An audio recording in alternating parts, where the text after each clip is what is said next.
Good morning, guys. My name is Albert Rosales, and today I'm just going to give you a little quick presentation on my CCS 101 takeaways. It's basically what I've learned from the CCS 101 course and how it applies to my other classes. So the pathway I chose was the science, engineering, and math. Specifically, I'm going for the Associates in Science Track 2, the physics and engineering degree.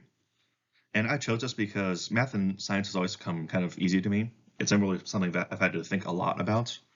And I almost enjoy it to an extent because it involves a lot of complex problem solving. You know, you give them a weird problem that you have to find a solution for. There's always jobs in this pathway. It's a booming industry and it's very high paying jobs. And even just within the physics and engineering aspect of it, there's so many different career paths I could choose. I could be an engineer for a big company, or I can be a research scientist for the state, or any number of careers are available to me just in this pathway.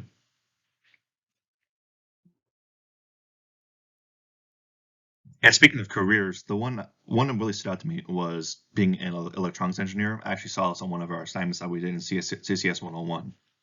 And pretty much in this career, you just develop and design electronics for appliances or devices or pretty much anything that involves electronics. It's very math and science oriented because you do a lot with, electricity and all that stuff. And the jobs that come with it are very, very high paying because they're very much in demand. And electronics have always fascinated me because you can take so little of these components and make them do so much in these devices and it's always complex. And if you ever look at a circuit board, it almost looks alien. But anyways, the next job I was thinking about was in anything in like state departments and like research wise. So pretty much what they encompass is just you perform studies for the state, and you also do research out in the field or in a lab or pretty much any environment you can think of. And when it comes to working with the state offers many benefits in terms of employment and insurance and pretty much the whole package. And most of the time when people join state jobs, they rarely ever leave. And that's why I wanted to try to pursue something like that, especially in the physics side of things. Because this is my first quarter at SBSCC, I don't have a lot of assignments that I've done that pertain to my degree, but I've been able to bring up a couple.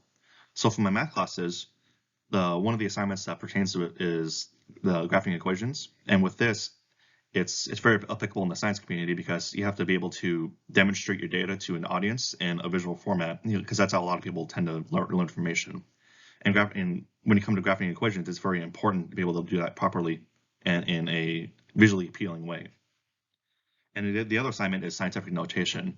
Now, in science, you tend to deal with a lot of small and very, very large numbers, which you can't really express in its true format. So what you do is you compress it down to a format that you can actually work with and is a little more easy to read. And by doing this, it's a lot easier to imagine these numbers. For my English class, we did a little assignment with the They Say I Say book that we currently study with, and it's how to quote authors in your own writing.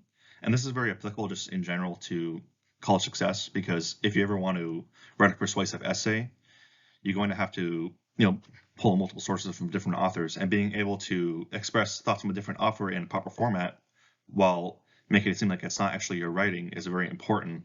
So that way you can both give your article more credibility, and it makes it seem like you're not plagiarizing them. Right, so a couple important takeaways I got from CCS 101 is that you have to be able to find what works best for you in terms of your studying, how you think, how you learn, and that what you've learned in the past is a lot more relevant to than how you think it would be. For example, when I was going in, I didn't think that I'd learned very much from high school and from the years that I wasn't in college. But coming to college here, and I did the little assignments we've done, it showed me that in that period between high school and college, I've actually learned a lot, and a lot more than I think it would be in how to apply that. So going forward in the future, my plan here at SPSCC is to finish my degree. And if I feel like going with a second degree that I found to be interesting, I might do that as well. And if there's a certain certification in another career that I choose to get, like I've in welding or machining, I might pursue that as well. But beyond SPSCC with my degree, I've also thought about going for a four-year university and getting my bachelor's in something, which will open more doors for me in my career, or just returning to the workforce with my A if I feel that it'll be enough for today's economy. Now, of course, there's always going to be some obstacles that come up. I've pretty much boiled it down to financial and personal problems. For financial problems, it could be, I don't make enough money on my job to support my college career, or I'm having trouble with my financial aid or anything like that. And to alleviate that, I could just apply for more scholarships, try to get more federal grants, and I also could visit the financial aid office of SBSCC, and they could be able to help me with that as well. Now, for more personal problems like family, social problems like that, there's always no matter where you go, there's always going to be some sort of counseling that you can go to help you get the resources that you need. If I'm running any academic issues, there's also tutoring and also the writing center here at SBSCC that I could use as well.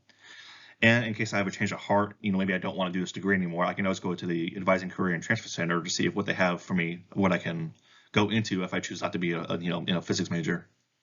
Anyways, that's the end of my presentation, and thank you all for watching.